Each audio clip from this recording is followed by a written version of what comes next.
Meskipun saat ini banyak videografer dan sinematografer yang memiliki keahlian yang sangat keren-keren, namun hanya sedikit yang memiliki keunikan atau yang dalam dunia bisnis dikenal dengan istilah niche. Gak hanya di dunia bisnis aja sebenarnya, tapi ini juga berlaku di semua bidang, terutama konten kreator atau pelaku usaha itu memiliki keunikan atau ciri khasnya tersendiri. Dan di video kali ini gue akan menampilkan 4 cara gimana caranya kita punya niche agar hasil karya kita ini memiliki banyak audiens yang memang menyukai karya kita dari keunikannya. Oke, kita masuk ke chapter 1 yaitu jadilah diri lo sendiri.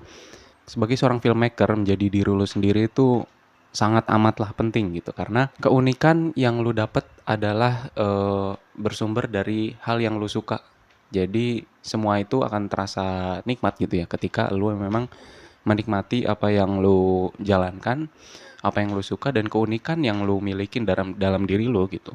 Itu lo tampilkan ke audiens. Ketika lu memiliki keunikan tertentu atau kecintaan khusus terhadap sesuatu, lu tuangkan dalam video lu, dalam ciri khas video lu gitu ya. Dan ketika lu konsisten membuat itu terus menerus secara berulang gitu ya, secara nggak sadar lu akan merasa nyaman untuk bikin konten lebih banyak seperti itu dan audiens gitu ya akan ngerasa ya ketika dia ngelihat suatu karya dengan ciri khas.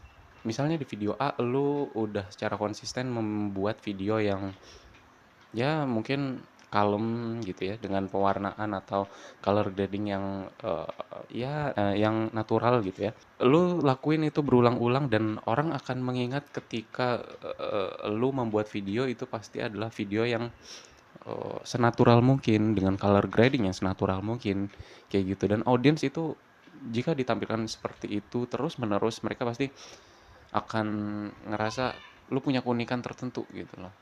Dan ketika orang mengingat yang video yang ketika orang mengingat video yang natural, dia akan ingat tentang elu gitu. Jadi ini bukan soal bagaimana bagusnya video elu, tapi tentang bagaimana elu membuat keunikan elu tersendiri dan orang akan ingat bahwa ketika video itu A, ya berarti orangnya ya adalah elu gitu. Oke, sekarang kita masuk ke chapter 2 yaitu kembangkan gaya lo sendiri. Oke, mungkin kebanyakan orang ini akan berhenti di fase pertama tadi.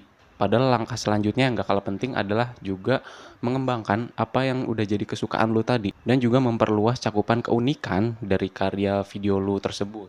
Terus perluas ciri khas yang lo punya itu, namun lo juga harus tetap nih mempertahanin nilai-nilai yang udah lo bangun sebelumnya. Ketika lo punya reputasi seorang videographer atau filmmaker yang bisa dibilang punya keunikan di bidang misalnya video yang natural gitu ya. Di video yang natural gitu dengan unsur-unsur mungkin tropikal atau minimalis gitu ya. Lu pertahanin value itu, tapi lu kembangin misalnya dengan looks yang natural atau yang minimalis gitu.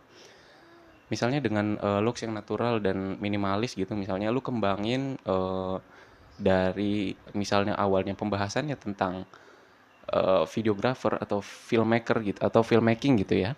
Lu kembangin juga misalnya di habit lu yang minimalis gitu ya.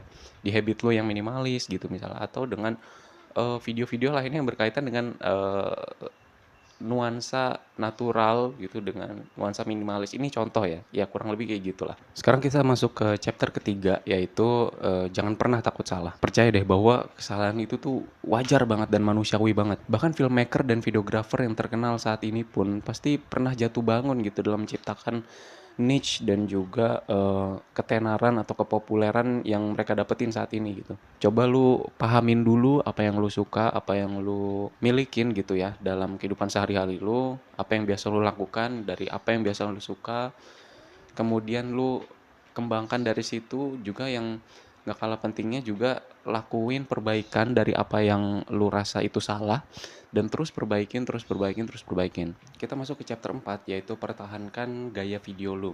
Setelah lu tahu gaya yang pas untuk video lu gitu ya, dari 3 poin pertama tadi, langkah terakhir yang harus lu tempuh adalah tetap konsisten dalam membuat style video lu seperti itu dan pertahankan setiap lu membuat video pasti lu membuat keunikan yang sama seperti video-video lu dengan gaya style lu itu. Dengan lu mempertahankan keunikan dari video yang lu buat itu dengan keunikan atau style yang lu buat, orang-orang akan mengenal lu sebagai orang yang punya keunikan A atau punya keunikan B gitu.